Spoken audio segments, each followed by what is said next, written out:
কংগ্ৰেছৰ বিৰুদ্ধে ধাৰাবাহিকভাৱে সৰব এআইইউডিএফৰ ইজনৰ পিছত সিজন বিধায়ক। এবাৰ কংগ্ৰেছক ক্ষুৰধাৰ সমালোচনা বিধায়ক ৰফিকুল ইছলামৰ। কংগ্ৰেছৰ একাংশ বিধায়কে বিজেপিৰ হৈ কাম কৰি থকাৰ গুৰুতৰ অভিযোগ ৰফিকুল ইছলামৰ। দক্ষিণ কামৰূপত দলীয় কাৰ্যসূচীত অংশ লৈ একাংশ কংগ্ৰেছ বিধায়কৰ বিৰুদ্ধে আক্ৰমণাত্মক হৈ পৰে এআইইউডিএফ নেতাগৰাকী।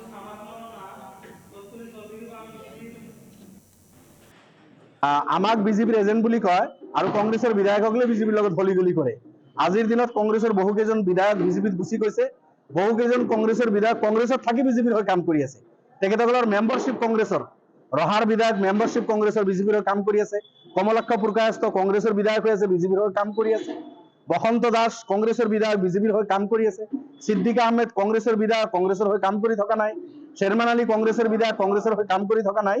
তো কংগ্ৰেছে আমাক ব্লেম দিয়ে বিজেপিৰ লগত সম্পৰ্ক থকা বুলি, আৰু কংগ্ৰেছৰ বহুকেইজন বিধায়ক অলৰেডি বিজেপিত যোগদান কৰিলে, ইউডিএফৰ এজনো বিজেপিত যোগদান কৰা নাই।